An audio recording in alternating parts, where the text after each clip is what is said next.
Vous n'avez peut-être pas gardé un souvenir aussi bon de votre premier dépôt à la banque. Mais il y a de fortes chances pour que bien des années après, vous parliez encore de l'argent dans votre compte bancaire comme étant votre argent. Mais ce n'est pas le vôtre.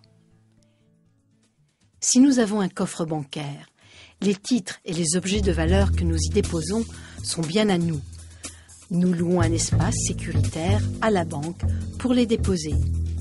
Dans le langage courant, le terme « déposer » veut tout simplement dire poser quelque chose qu'on porte. Mais utiliser le terme « déposer » pour parler d'un compte bancaire, c'est tout à fait trompeur.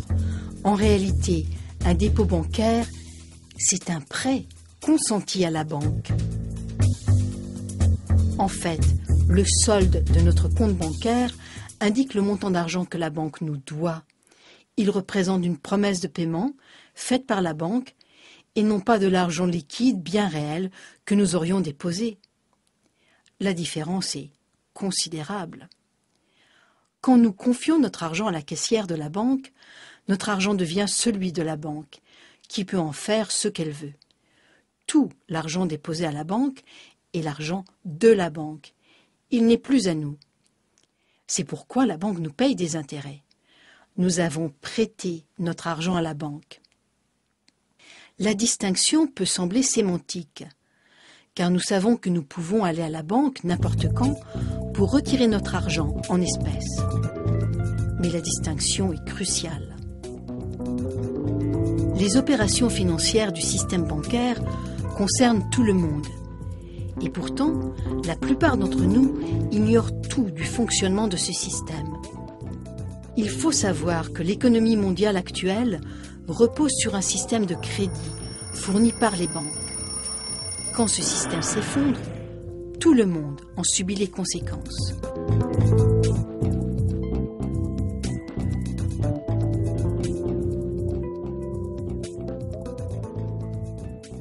Le pire, c'est que les explications des spécialistes sur l'effondrement du système ne nous révèlent jamais les causes profondes du mal. Ils ne nous disent jamais que l'argent liquide ne représente que de 1 à 5% de l'argent en circulation et que tout le reste de l'argent a été créé en tant que principal de prêts bancaires pour lesquels la banque exige le remboursement du principal plus des intérêts. Avec ce processus, l'existence de l'argent dépend complètement de l'existence du crédit bancaire. Et dès le départ, le système est voué à la faillite, intentionnellement, car le total des débits est supérieur au total des crédits, dès la signature du premier prêt. Mais maintenant que le système bancaire mondial est à 2 pas de l'abîme, de plus en plus de gens se disent qu'ils ne peuvent plus ignorer la réalité actuelle. Beaucoup ont perdu leur maison et leur emploi, uniquement à cause du jeu intenable des prêteurs. Il est temps que nous comprenions le fonctionnement du système monétaire et surtout le besoin pressant de le modifier radicalement. Clarifier les termes utilisés par le système constitue la toute première étape. Maintenant que nous comprenons qu'un dépôt est en vérité un prêt consenti à la banque, la question suivante se pose. En quoi consiste un prêt consenti par la banque? Quand nous signons un accord de prêt, nous nous engageons auprès de la banque à payer le montant du prêt plus des intérêts. En retour, la banque crédite notre compte du montant de ce soi-disant prêt. Nous disons alors que la banque a versé l'argent du prêt à notre compte. Mais en réalité, la seule chose que la banque a faite, c'est de promettre de verser cet argent. Il y a simplement eu un échange de promesses.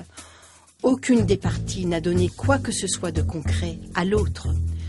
Toutes les deux ont fait des reconnaissances de dettes équivalentes. Alors, qui est vraiment l'emprunteur et qui est le prêteur? Les termes prêt, prêteur et emprunteur sont tous trompeurs. En échangeant des promesses de paiement, les deux parties ont créé un crédit bancaire ou de l'argent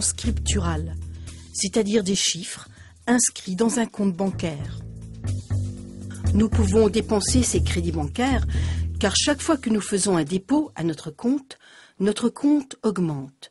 Nous présumons donc tout naturellement que de l'argent a vraiment été déposé. En réalité, à moins de déposer quelque chose de concret dans ce compte, il restera vide. Un crédit bancaire ne représente qu'une promesse de payer et non pas de l'argent bien réel. Une promesse indique toujours l'absence de l'élément promis. Sinon, il n'y aurait pas besoin de promesse. Alors, comme tous les comptes bancaires ne sont que des promesses de paiement, la banque et l'emprunteur échangent tout simplement des promesses. Du coup, avec quelques chiffres entrés sur un clavier, un solde positif apparaît dans le compte bancaire de l'emprunteur, sans que personne n'ait déposé le moindre argent réel dans ce compte. Vous savez maintenant ce qu'est vraiment un prêt bancaire.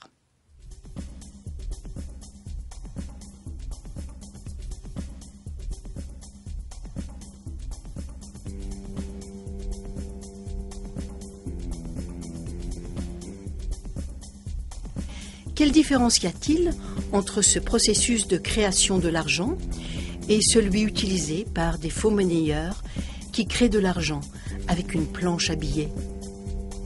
Nous savons tous que les faux monnayeurs commettent une fraude. En imprimant de faux billets de 100 $, ils créent de l'argent nouveau, à partir de rien. Dans la vie, l'argent nous donne le pouvoir d'acheter des biens et des services bien réels.